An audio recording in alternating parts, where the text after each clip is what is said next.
with the people, we're with the people, okay? Guys, We're gonna be on the right side today. over here. Yeah, thank you. I'm on the right side finally. I've been on the wrong side for all these years. Good morning. Good morning.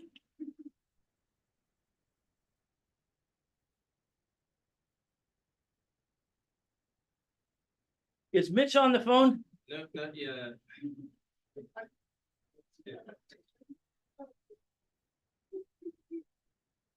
Who's giggling out there? Jeez, there's a lot of giggling. How come you guys are so happy?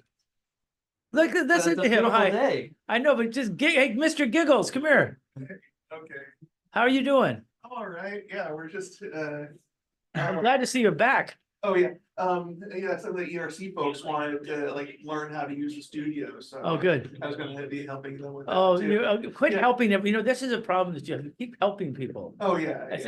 Don't empower. you know.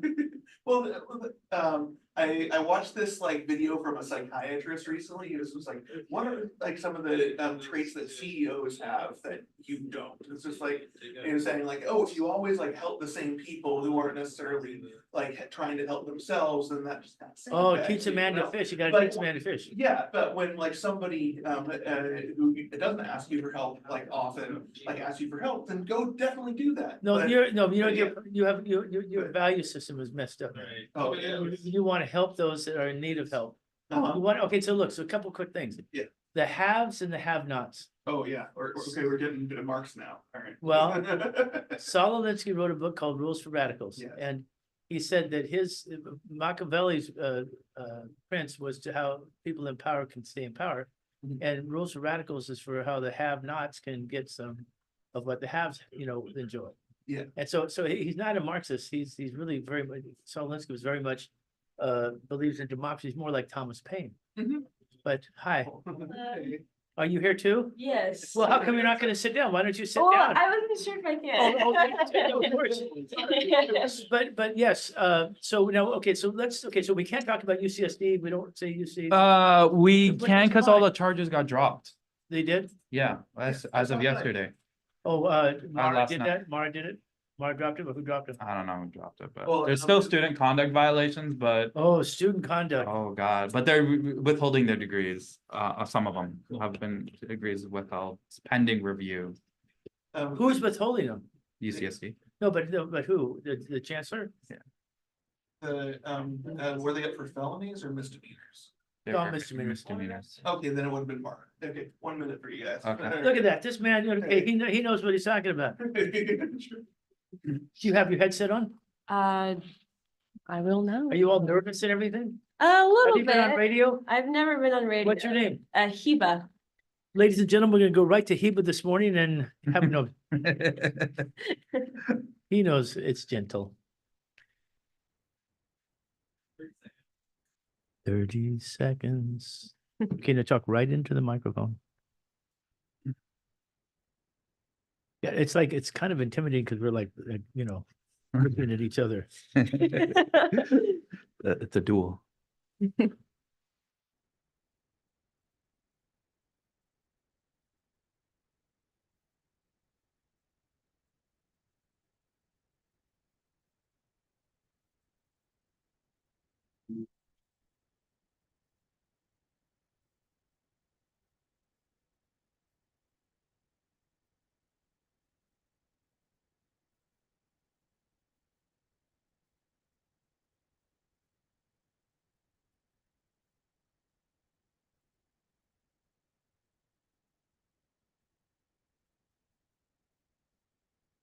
Good morning, good morning, good morning.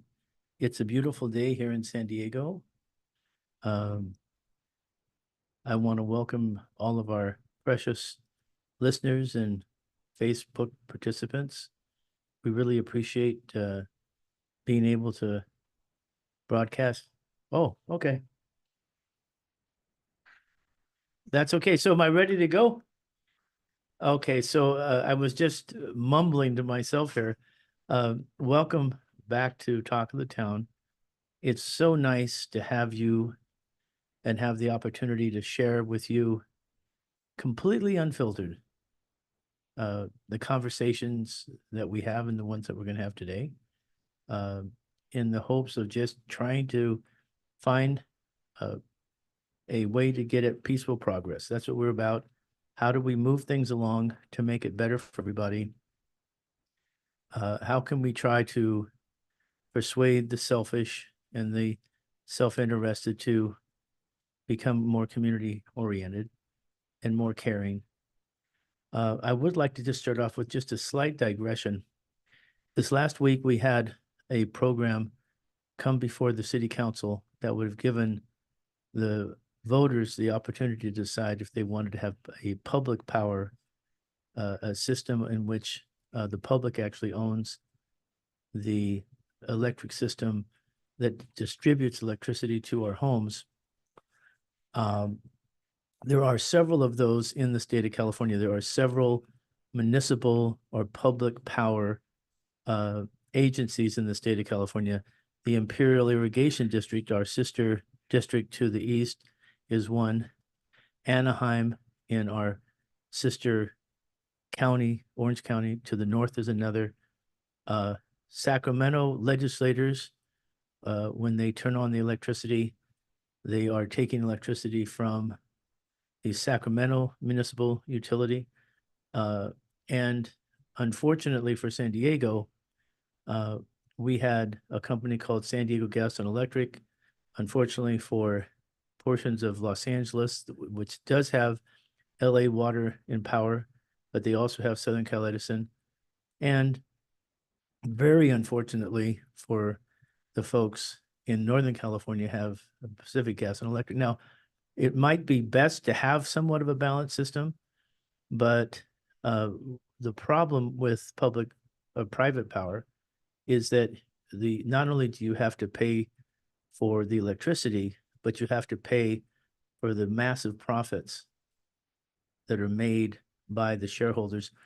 Some of the largest institutional investors in the world are owners of SDG&E stock. And so what happens is the SDG&E company extracts massive amounts, amongst the highest, if not the highest, and many times it's the highest rates in the country. They take that from working class families, many of whom simply can't, pardon me, simply can't afford to. I'm so upset about it that I'm actually choked up. I'm just kidding. So they take it from them. They go to the PUC that they bought. The PUC is completely taken over. And I was, in participating this last week when the council had the chance to do it. And this is the only point that I wanted to make. We have to learn how to bring our brothers and sisters in labor on board with public power, because so many of them were at the city council meeting twice in the last few weeks, arguing in favor of the status quo. And so, what Franklin Roosevelt used to warn labor union members about is don't fight your employer's battles. That's the worst thing you can do, is have the victims of extortion, or not extortion, but exploitation, fight the battle of the exploiters. And that's what happened this last week. I had to get that off my chest. Okay, now, forget about all that. Now we're here to talk about the tragic and ongoing circumstances in Israel and in Palestine. And I'm going to have our two wonderful spokespersons here today introduce themselves, and then we're going to bring it kind of close back to college campuses and what wonderful students are doing to try to change policy and make it more humane. Please introduce, if you will. Sure. My name's Yassine. My father is Palestinian, and I'm involved in a lot of the activist movements here in San Diego regarding the fighting for justice for the Palestinian people. Is your mom Palestinian as well? She's actually not. She is half Pakistani, half American. So I am what you call the melting pot. You are the Uh, multi, but look at you, you're like, you have blonde hair, light brown hair. You know, does he look, I mean, you would not think that he's Palestinian, right? But you- Most people I don't. mean, you'd be surprised the amount of diversity that Palestinians have. Isn't that true? Okay, Yes, and yes. please introduce yourself. My name is Hiba Dawi. My father's from Palestine and my mom's from Syria. I've been very vocal about this issue for a very long time, and I've been involved in many protests, and I've been very vocal online as well, speaking about I it. love your bracelets. Tell me just a little bit about your bracelets. Those are absolutely gorgeous. So, as an Arab, as a Palestinian, it's very common for women to wear a lot of jewelry, especially gold. I actually got these from Jordan, where a lot of my father's side of the family lives. I'm actually going there in like 2 weeks. Oh my God, well, you be careful. Okay? Yeah, of course. I Okay. mean, Jordan is relatively safe, so. Okay, so look here, let's do this. We know where we're gonna go, but Mhm. let's try to, you know, I like to say, let's step back for a second. Okay, so Syrian, what's Yes. going on in Syria? It's a civil war. Still, how long has that gone on? It's been happening since 2010. So we're and- talking 14 years. Yeah, yeah. And the last time I saw a lot of my relatives was in 2010. What is the issue? Just a dictator that wants to be in power longer. And who is that? Bashar al-Assad. Huge, not good guy. And he's aligned with the Russians? In terms of that, I'm not too familiar, but I know that like Russia has gotten involved, the United States have gotten involved, many of the surrounding countries have gotten involved. Are we trying to help? Is US trying to help? Not do you know? really. No? No. What are we doing? What are we? That's kind of, Taking the oil. yeah. Just, there's oil that's coming to us. Yeah, during- I mean, that's kind of like the whole story with the Middle East is just kind of Exploitation? exploiting. Yeah, pretty much what it is. All right, so are you in touch with any of your Syrian relatives? Oh yeah, 100%. And Yes, how are yes, they yes. mastering? I mean, how do they survive? In terms of that, the only relative that I'm aware of that's still in Syria is my mom's brother, who is my uncle. He's married with beautiful children. It's a struggle. The inflation is insane. Finding food is really hard because a lot of people just can't afford it. Hearing bombs before you go to sleep is a common thing for them. Who's trying to get the current head of state out? Who's on the other side? Of the civil war. Yeah. So it's the people against the current dictatorship Okay. and the government, I guess you could say. And a lot of people just don't want him in power anymore, and he didn't take that nicely. And now the whole country's in wreck pretty much. Well, is there any light at the end of the tunnel here at all? Right now, they're saying it's relatively safe to go down and visit Syria, but there are some restrictions.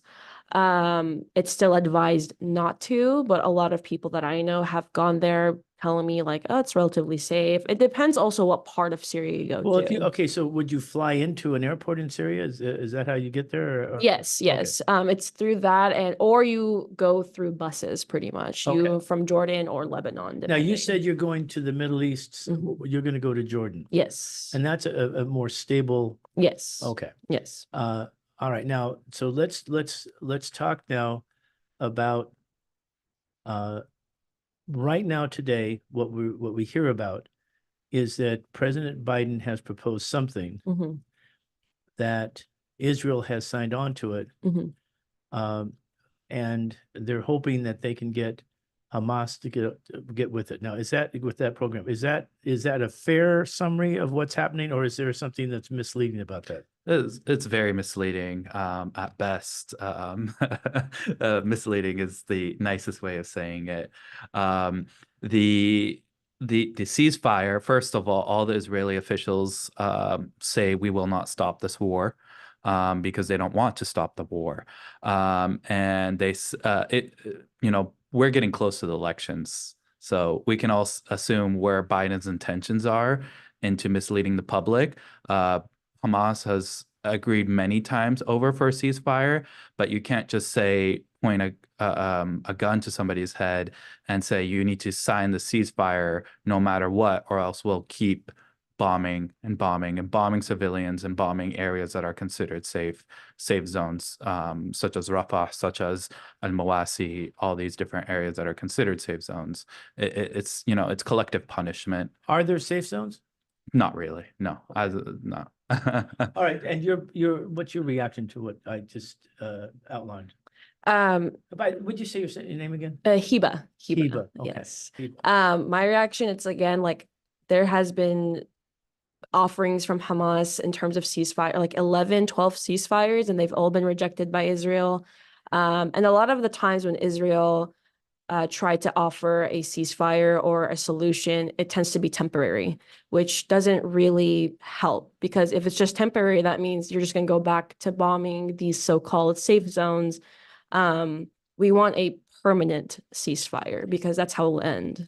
You know, we all learned when I was in the 60s and 70s in college, we all became apostles in a sense of Dr. King, who was very much about nonviolent social change. That was our mantra, nonviolent social change.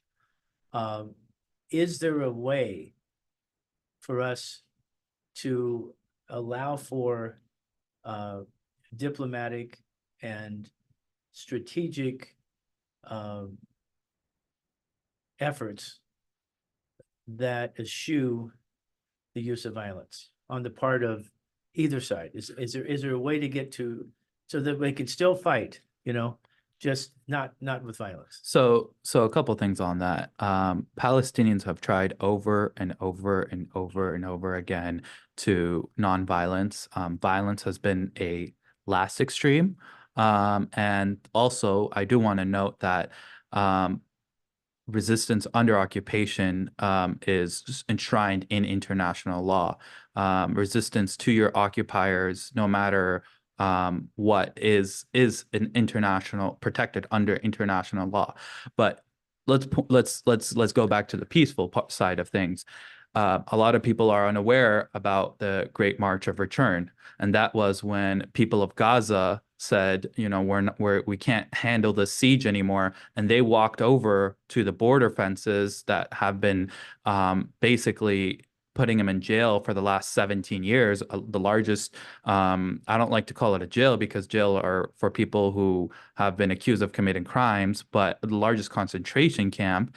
And they walked up to this border fence and they did things just like dancing, you know, this, that, protesting on the border fence. And there were Israeli snipers sniping them purposefully in the kneecaps. One Israeli soldier boasted about how he sniped 54 kneecaps in one day. And there were a lot of casualties regarding that incident. So peaceful, Palestinians have been trying to be peaceful for a very long time. And it's, time and time again, it's being led back to, when you're dealing with an adversary such as that, there's no solution. You're listening to KNSJ Talk of the Town. We're talking about the issues in Palestine and trying to gain a better understanding. I want to move back to you, but when I'm handling a case, it's usually, the good guys, good people against the bad people, but the bad people are able to control the media, they're able to control the courts, they're able to make it look like what's bad is good and what's good is bad. And I get the sense that, do you feel that way? Do you feel that the way in which the issue is being understood or explained is really distorting the issues? Oh yeah, 100%. A lot of the Western media here is in favor of Israel, so they'll try their best to paint them as like the better side, even down to the verbiage that they use in terms of, like, for example, they'll say, "Oh, Palestinian killed somehow," but with Israel, it's like Israel murdered by the Palestinian side. It's just like when you hear the word murdered, it's like, oh, okay, the other side murdered them. When you hear the word killed, it's like more anonymous in a sense, and it's just like they've always villainized not just Palestinians, but just like Arabs in general in that whole region. Okay, so let's back up for a second. Yeah. Okay, let's back up. So one of the ways that distortion occurs is by an unfair use of terms. Mhm. Okay. But let's go deeper than that. What about the issue itself? What you were saying, you called it a concentration camp.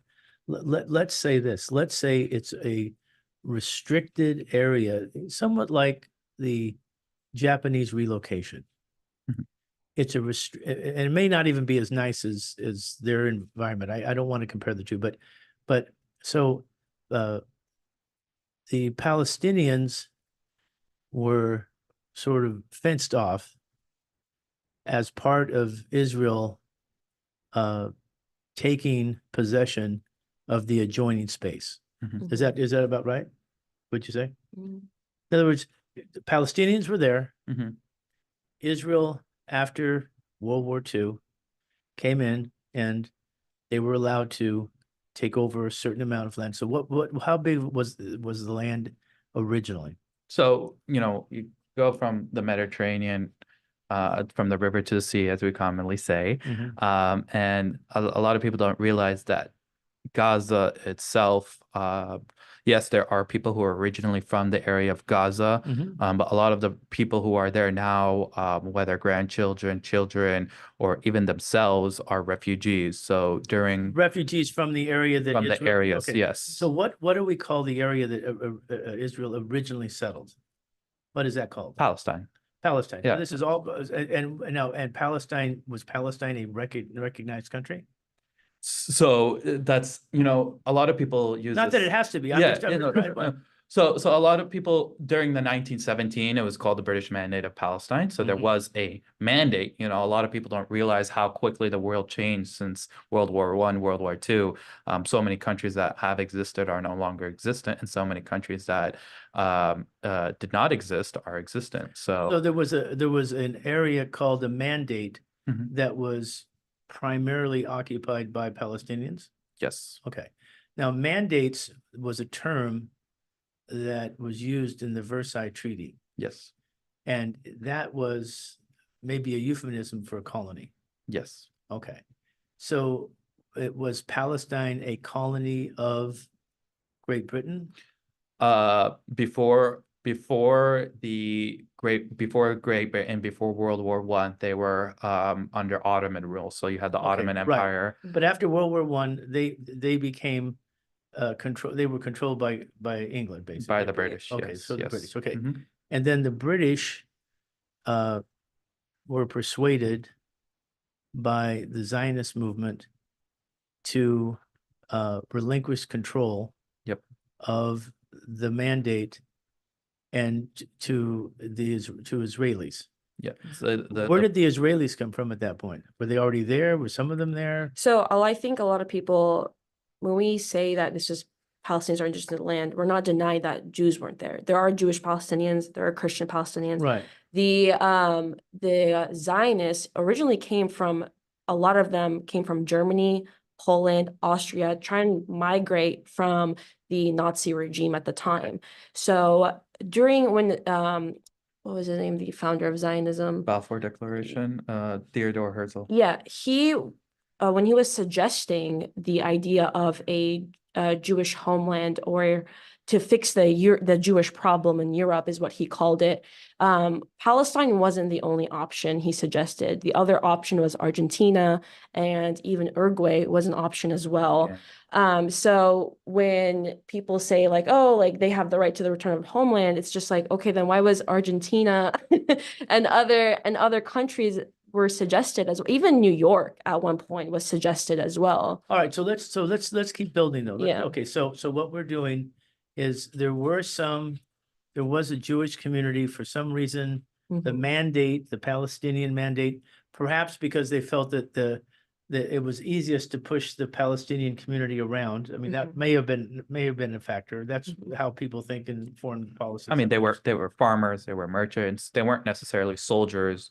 A lot, so. Right, they were part of the Ottoman Empire. They became part of the British mandate, and then eventually after World War II, a lot of Israelis had migrated there from where, they were victimized in Mhm. Europe. Okay, so now, so there's a population there, and then the demarcation of that was the mandate, probably boundaries. Okay, so now, was there accommodations made for the Palestinians after the decision after World War II that it was going to become a Jewish homeland? Was there accommodations so that people that were Palestinians would be welcome to live there? No. At one period, there was a time where they could come back, but even then, as they call them Arab Israelis, quote unquote, they've still, till this day, there's about over dozens of laws persecuting against them specifically. But for the most part, no. What happens? But Palestinians were living within the mandate, true or no? Yeah, I mean, they were kicked out. Well, that's what yeah. that's what I'm trying to get to. Yeah. So how did that happen? How did the Palestinians, how were they ejected from their homeland? So there were actually, if we look back at history, what we call the Nakba, the Great Catastrophe as it translates, and there were three Zionist gangs, the Stern, the Irgun, and I forgot the name of the last one, and they were basically militias, gangs, and they started acquiring arms. They started gathering resources, training themselves to enact this plan called Plan Dalit. Plan Dalit was a plan on how to, and you could look this up, there's very well documentation of all of this, on how to eject the Palestinians from their territories. Many villages were taken over, burned down. So they were evicted, basically. They were, I mean, to use a more, Yeah. common term that everyone, so by brute force, the Yes. Palestinians, okay, Yes. how many were, okay, and is where they were pushed Gaza? Some were pushed into Gaza, some were pushed into the West Bank, some fled to Lebanon, to Syria, to Kuwait, to Iraq. Basically, just a massive diaspora. Okay, what's the West Bank? The West Bank is an Why area. do they call it the West Bank? Because it's west of the Jordan River, so they call it the West Bank. Is that's away from the Mediterranean or no? That's between Mediterranean and Jordan, so we're away from the Mediterranean, Okay. east of the Mediterranean, west. of the They Jordan call it River. a bank. What's it a bank on? Does it a bank on a waterfront? No, it's just a bank of land. Like It's just they call and they just call it the West Bank. It doesn't Yeah. mean that it's right. Yep. Okay, so and what does it adjoin? What country does it adjoin? Jordan at one point, Jordan was in control of the West Bank at one point. Like they actually were, the government of the West Bank before the 1967 war. So yeah, but Okay, now so the Palestinians were basically shuffled off either to Gaza, Mhm. which is right on the Egypt border. Egypt border. Is it anywhere near the Mediterranean? Yes, Okay, it's right there. Yeah, Okay, mhm, okay. it's All right, so you've waterfront. got Gaza, and then how far away is the West Bank? It's about, I mean, the whole Palestine territory is not that large, but it's probably about an hour, 2 hour Okay, drive. but they're not adjoining. No. So you've got Gaza. Yep. And you've got the West Bank. Yep. Okay. And now okay, so then so the Israelis evicted the Palestinians from their homeland as part of creating an Israeli homeland, a Jewish homeland. And they were evicted to Gaza and to the West Bank and to other countries, but the countries now, how did Hamas? Well, no, let's back up. Yasser Arafat, he was not Hamas, was he? No, it was PLO. Okay, Palestinian Liberation Organization, Correct. and he's the one that met with Jimmy Carter Yes. and the head of Egypt, and they created somewhat of a peace treaty. Mhm. Okay, did Israel live up to that peace treaty? No. Okay, so now that peace treaty was in the mid to late 70s. Correct. Okay, now Hamas, when did Hamas get started? around the 80s. I think like 83 or 87. They were funded originally by Israel to counteract the PLO, to kind of start like I guess you could say like a Counter-revolution. yes, and it's supposed to counter that, but So, okay, so yeah. that's hardball, foreign policy. That's Yeah. hardball foreign policy. Okay. So they were trying to weaken the Palestinian community. divide them pretty Divide much. them. Yeah. Okay, divide and conquer. Okay. Now we have people are living in Gaza. When did the fences go up? In 2005, when I they pulled believe. out. Yeah. And why, what was the rationale that Israel cited for that? Well, the people in Gaza are not people easily subjugated, as we've seen in the past 8 months. No matter what you put them through, they are very strong people. So when Israel, just like they did in the West Bank, when they tried to colonize or annex Gaza, and they had colonies inside and settlements inside the Gaza Strip. The Israelis did? Yes. Mhm. They realized it was no longer possible to hold these settlements in safety. So they decided we're just going to pull out, build a giant fence, and fence Okay, these so it's people like off. Mexico and the United States. Let's take Mexico and the United States. Okay, so a lot of people migrate as refugees through Central America, South America, Central America, get up to Mexico, and they get to the US-Mexican border. And we have fences up there, and we have border patrol, and very aggressive, even though it may not look like it, but very aggressive enforcement by border patrol. Is that somewhat what Israel was doing? It's the idea of building, like Trump, build the wall, that sort of thing. I mean, it's I'm not trying to It- say no, that. it's no, I'm just trying to Yeah. like word it better because I understand what you're trying to say, but in terms of like I would say like it's a bit worse in the sense of like they act like, oh, we like they have complete control and freedom to do what they want because they pulled out, right? Well, it's worse wa- I- because it's like that's their country. I want to give an example Okay. actually to this. I would say that the Mexico border wall, this whole example is actually not the greatest of examples, and it's completely wrong. Let's give a better example. Okay. Let's give an example of the Native Americans. Let's say instead of giving Native Americans reservations, which we can agree that a lot of the crimes that were committed by the American government and a lot of people were a huge crime. It was a genocide against the Native American people. But let's say today, in this day and age, instead of giving them a reservation and having them allow freedom of movement, freedom of passage, they could live on their reservation if they want, but they decide, you know what, I want to live in San Diego but instead, let's say instead of doing that, we built a massive wall and we control what goes in and out of those reservations. We don't allow them to leave. We don't allow them to, if they're on the ocean, we don't allow them 20 miles off the coast. We even control every single little thing to the point that chocolate is not allowed to go into that reservation. That's a better example. Well, okay, so and so then that sounds more like the Japanese relocation. You know what I'm saying there? Because they were it was all behind closed fences. Yes, in a way, and what I mean, happened in the Japanese internment camps was a terrible Yeah, crime. it So sounds like what Israel, you had the Berlin Wall, mhm. you have the wall along the Mexican-USA border. Mhm. You've got, different situations, of course, because like the Native Americans, Gaza is a Palestinian community. Yep. So it's not being, is Palestine considered a country?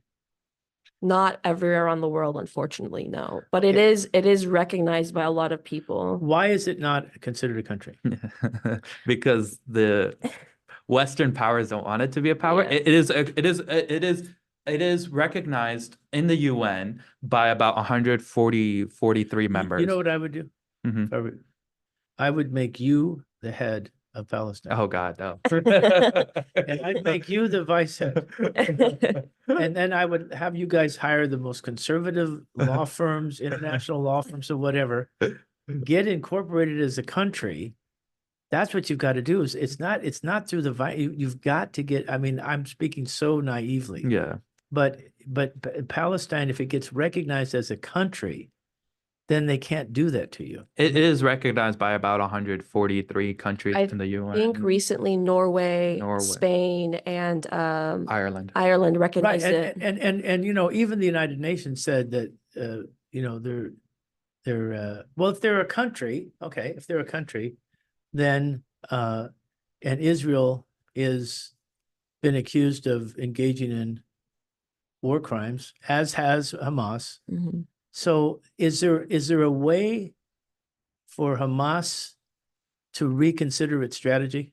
In other words, is like all good organizations, I advise, people, and I love the book Rules for Radicals. Mhm. And I don't want to put you off. It's probably a little shocking to have you think about being a radical, but radicals are what started our country. We had a lot. George Washington was a revolutionary who took up arms against his country. Okay, so he was a radical. And what Saul Alinsky was a fantastic organizer, very much committed to democracy, like Thomas Paine was. And which is always interesting. People, I'm sorry, I feel so uncomfortable with that. And he I said, mean, to add to that, like they used to label Nelson Mandela Yeah, as a terrorist. exactly, Yeah. exactly. So no, this is what happens. So Rules for Radicals says Machiavelli and the Prince was written to teach people in power how to keep it. And Saul Alinsky said he wrote Rules for Radicals to help the have-nots get something like what the haves have. So it's how do you bring about change? And that's how Cesar Chavez was. He organized the Farm Workers Union. And we're, Dr. King, so revolutionized the United States due to nonviolence. So I'm wondering, is there a way to get a dialogue started with Hamas for you all to participate in the development of Hamas's strategy? I want to mention something. I, was born and raised in America, and I had all the blessings, and I've never once thought, am I going to get bombed in my own home? Am I going to have struggle for food? Am I going to have this or that? It's never been a thought. It's never been a thought.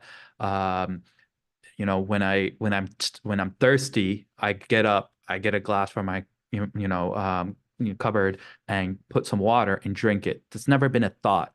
However, people of Palestine, that's a thought. That's how am I going to get water? How am I going to get food? Are my children going to be safe? So, is my mom going to be safe? So it's not my right to talk to give Palestinian solutions. They have the right to determine their own solutions. It's not my right, who's has had every blessing, has had every, it's not our right from our ivory towers to sit and say, this is how you guys should act, when they were the people who were under the oppression, under the violence. No, you're right, but here's the thing. So as a lawyer, we always advise everybody, Sure. So we're okay. So what I'm talking about though is Hamas is the quarterback of the team, and the team has a playbook. And what I'm suggesting is there a dialogue? Is there literature? Is there exchanges of learned Palestinians that say, okay, look, let's try this, let's try that, let's try something else.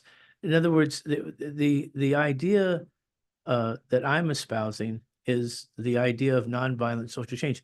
Black people in the United States had to worry about it having their churches bombed. They were. Yes. They were enslaved during the 50s, 60s, 70s, 80s, 90s, 2000, up to this very day.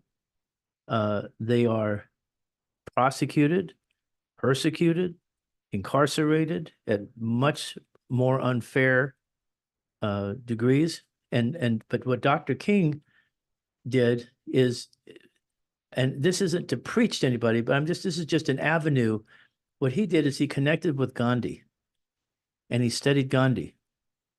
And he came away with this powerful concept of brotherly love, but not like naive. You know, he used to say, I want to love, I want to love my Southern racists, but I don't want to approve of him beating us up. I mean, look at what they did. Look what the Southern racists did to the kids and the dogs and the lynchings. Do you know that they couldn't even pass a law in the federal legislature to prohibit lynching? So we're a violent country. I mean, we're a great country, but when I look at the flag, I love our military. I'm proud of our military. But when I look at the flag, I think of Dr. King. I think of John F. Kennedy. I think of Abraham Lincoln. I think of all the people that tried to, I mean, look at the blacks, the black community. Let's talk about that. The black community in 1860 versus the Palestinians today. How did the black community get freedom? They had to win the Civil War. Is that what we're dealing with here? Is there a civil war that has to actually be won? And can Hamas actually win the war with Israel? Is that the objective? And if that's not, what is the objective in your mind? What is Hamas's objective right now? What, both in terms of long-term and immediate? I think freedom of their people. That's more, freedom of their people. If tomorrow, some crazy change that would happen in geopolitics and Israeli government says, you know what, we're tired and we'll give a two-state solution right now. And we don't want a two-state solution. I thought we wanted a one-state solution. So see, I'm more radical. See, I told you. Exactly. You got to be careful. You're dealing with some real because I had our friends from for the Armed Services for Peace. It's escaping me right now the name of the organization, but Veterans for Peace. Veterans for Peace. Yes. One they came in. They knew more about this. Well, you guys are learned, but they were so knowledgeable. They said, forget about two-state, one-state. Why? Because everybody needs to live together. Yeah. I gave that as an example. I gave that just as an example. I got him going there. I'm just kidding you. Yeah. Go ahead. Yeah. Go ahead. But you know what? I want to change it a little bit. Go ahead. During the French occupation of Algeria, which happened for 150 years. I'm with you 100%. Right? I'm tracking you right down the line there. All right. So French occupation of Algeria. What happened when the Algerian government, the French, which 1.5 million people died in that war, right? Algerian people died in that war. What happened when the French decided to leave? The generals in the French army tried to kill de Gaulle. Yeah. That's what happened. Yeah. But when they decided to leave, right, the French citizens who were enjoying oppressing the Algerians and treating them as a second-class citizens, the French people, they left as well because they had to start dealing with these people as equals, and they decided. Now let's okay, but you're putting some fancy footwork on me. I'm gonna have to try to reconcile Algeria, Albert Camus, very complicated stuff. Yep. But let's go back for a second. Yeah. Okay. Please go ahead. I do want to go back one more topic about Martin Luther King, this, that, all of this. Now, this is kind of going to go back to one of our points of topics is the student encampments. We see, first of all, Martin Luther King was pressured by the FBI to commit suicide via letters that were sent to him, and Martin Luther King was assassinated, just like Malcolm X, another person in the liberation movement that I love and I study very much so.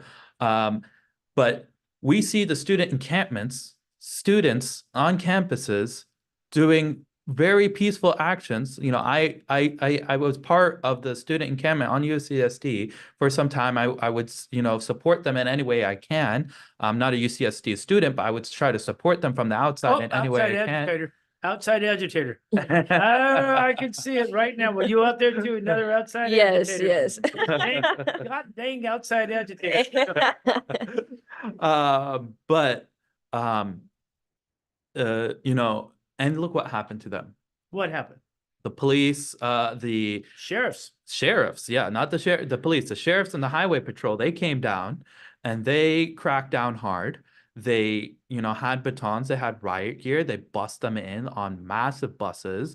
People were maced. The imam, one of the imam of the largest mosques here in San Diego, was maced in the face by the sheriff's department. They had guns drawn on students. And you know, this encampment was one of the most beautiful things ever I've seen. People were enjoying. That is people a were failure on the part of the decision makers massively. Mhm. That there's no reason for that. Mm-mm. The students should be celebrated.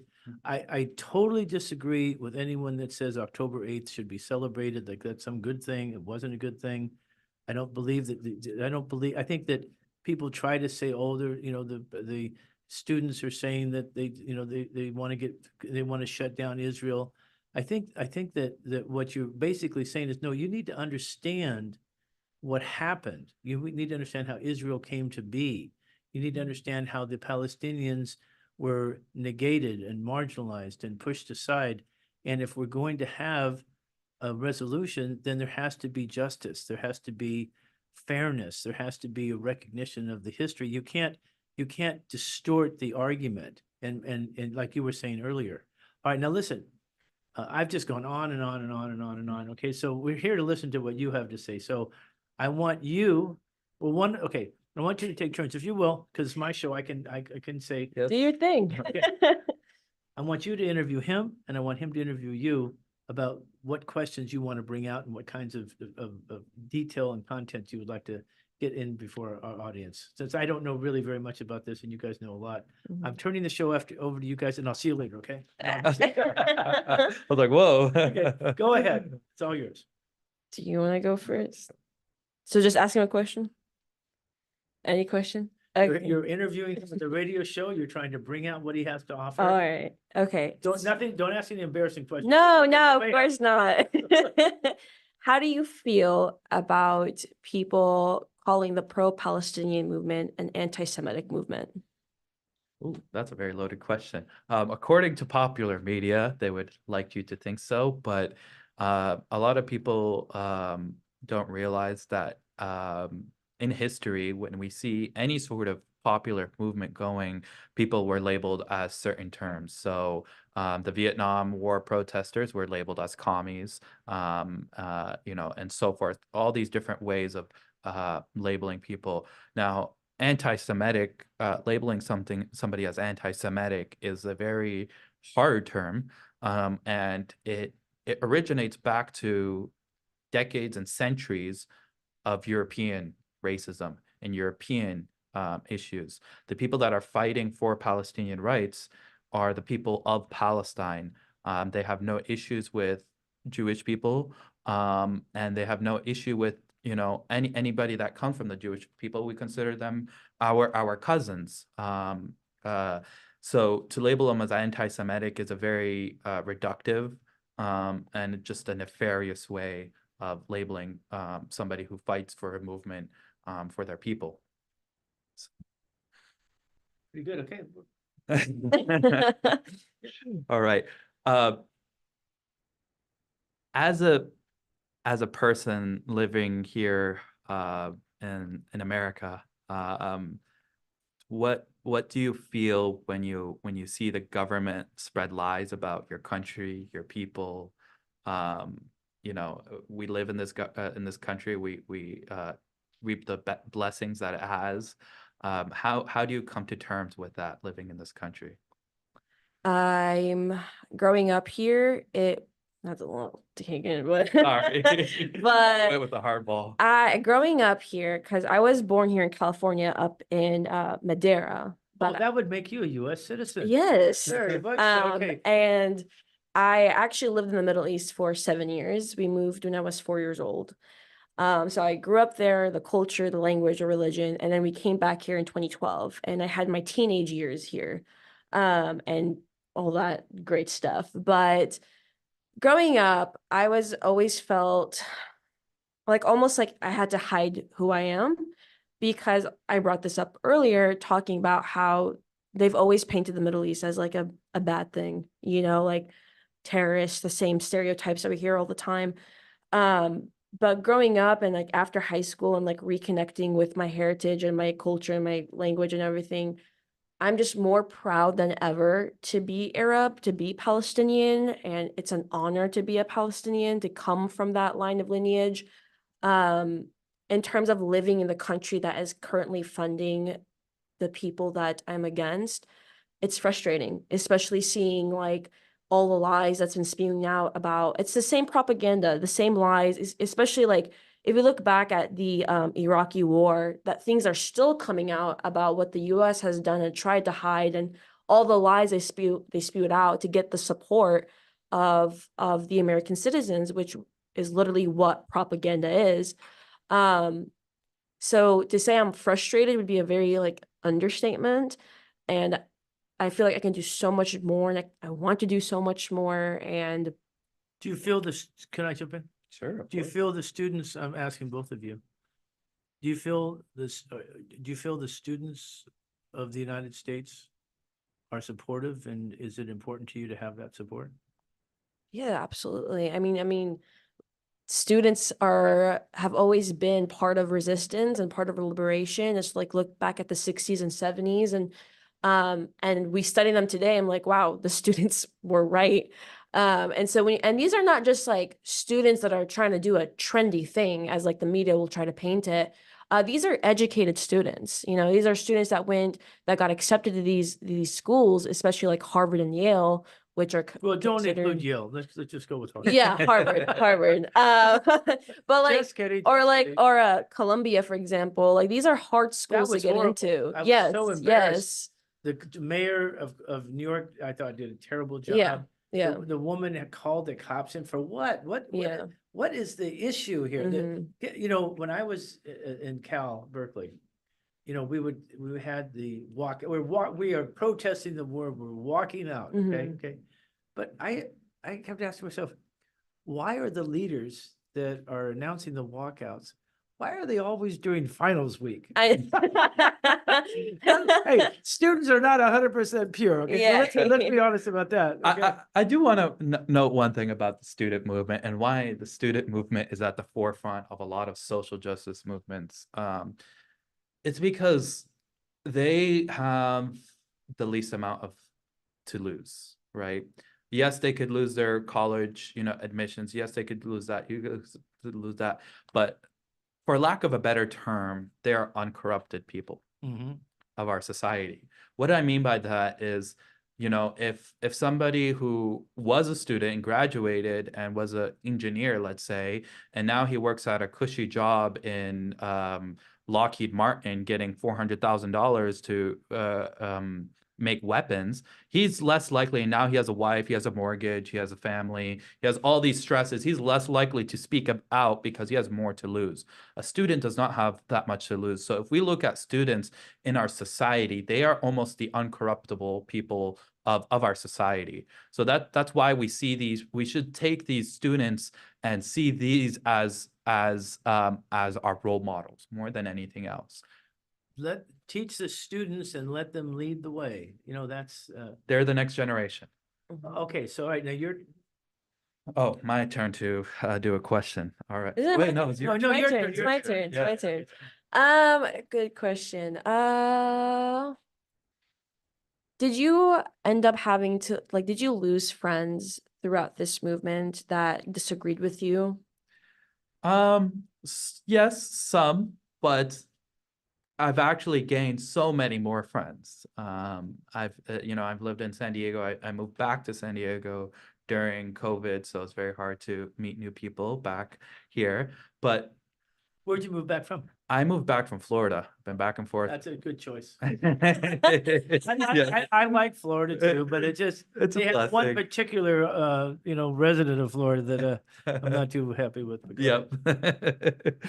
Yep. But the sense of community that I've built within these past 8 months is absolutely amazing. People that I've never thought I would meet, interact with, get to know in my life. Amazing individuals that share the same struggle for social justice, for end of oppression, whether that be for the Palestinian people, whether that be for the people of Congo, the people of Sudan, the Black people of America, the Native Americans here, people who share the same ideas and values. We may not share the same religion, we may not share the same background, cultural background, we may not share all of these, but we share this constant, Good point. constant Yeah. struggle. Okay. All Let's right. hear it. Is it true that you have a park? No, I'm just kidding.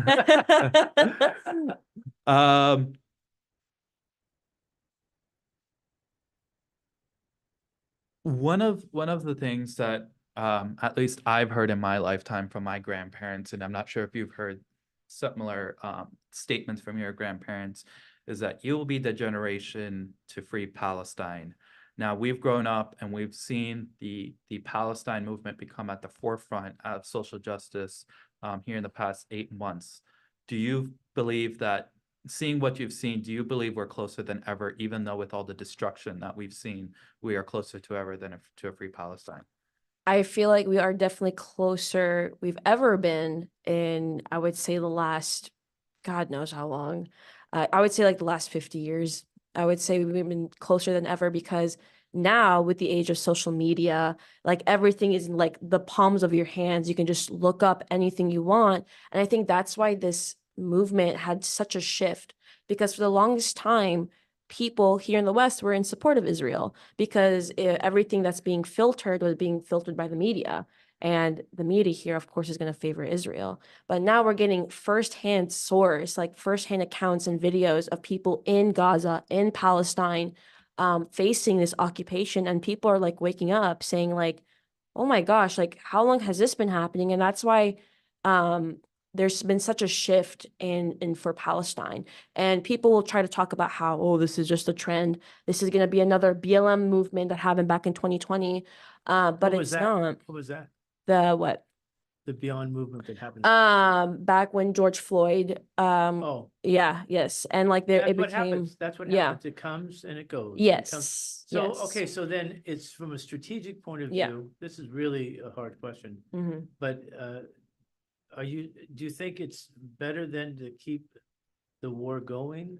Because that will keep it on the, Like keep talking about it. I don't that's want a hard- that's a that's a hard- loaded question. no, because, but something, in foreign policy, foreign policy is about making really, really, really hard decisions, Yeah. In other words, for example, Mhm. the British had solved the German code with Enigma. Mhm. And so they knew that the Germans were going to be bombing Coventry. And so the dilemma was, do we tell Coventry? And the answer was no. Mhm. And so Coventry wasn't warned and many, many people died. Those are the kinds of, it's easy for people to say to the Palestinians, well, just stop everything, Yeah. because of violence. Yeah. But when you look at things like Coventry Mhm. and the absolute decision to allow it to be killed because of the greater good, in other words, if that's okay for England to do, then you have to at least look at the issues, Now, the one thing about the United States, actually, let me stop right there. Your response. To his question. Seeing that shift was really refreshing, because for the longest time we had to justify our existence. We have to explain to people this is what's been happening in Palestine. This didn't start on October 7th. It didn't start 10 years ago. This has been happening since, I would even argue, 1917. That's when the settlements started happening. But we also say like the 1948 was the Great Nakba, which marked the displacement of over 700,000 Palestinians and 10,000 killed. And what was that? That was pretty much the displacement, and the Israelis call it their Independence Day, but for us, it's the Great Catastrophe. And that's the 1948? 1948, that's when it took place. And they actually, did you know in Israel, you're actually not supposed to talk about it? They don't teach that part in history about what it took to claim their quote unquote independence. They don't want to talk about like the horrible things that they have done to achieve this so-called independence. You know, no culture, no religion has suffered as much as the Jewish community has. I mean, Yes. as bad as what we're seeing right now. And, you know, many more than half of the Jewish community was eliminated, you know. And there's always been this sort of anti-Semitism that was behind, and we had it here in the United States. And what I heard, what you were saying about anti-Semitism, to compare your hopes and dreams for Palestinian liberation and stabilization, to equate that to being anti-Semitic in the way that the Nazis were, that's really, it's sort of a reverse smear. You know what I mean? It's like, it's the reverse of it. Do you think that's true, or do you think I've overstated it? Unfortunately, a lot of people like to tie. We always make the statement that Judaism has nothing to do with the establishment of Israel or Zionism. Zionism is a political movement that pretty much tries to claim that they're trying to establish a Jewish state. There are many Jewish brothers and sisters, and we call them our cousins because they are our cousins, that have been at the forefront of the Palestinian movement, saying not in our name. Where do you guys live? What part of town do you live in? Don't give me your address or something like that. Jesus, please. North County. We're both North. Yeah. North County? Yeah. Yes. Yes. Well, you're not down with the people. How come you're not down here with the working, like Escondido and Encinitas? What do you mean? No, I mean, no, what part of North County? Are you in the county itself or a city? Don't say the. A city. A Okay, city. okay. All right, listen, we're down to 2 minutes. The reason I asked that is is there a Palestinian community in San Diego? Yes. There's a huge one. there's No, I mean, a but one. geographically, Oh, I would say like the Chaldeans live, Yeah. I guess in El Cajon, Yeah, you know, the yeah. Latino, you know. Probably the closest, probably around Claremont Mesa. Claremont Mhm. Mesa. That's where the highest concentration. I feel like Palestinians, just like how they are in the world, they're spread out everywhere. You may have a neighbor, God forbid, that's Palestinian. But do you find that we're almost out of time? But do you find that? Do you find that people don't?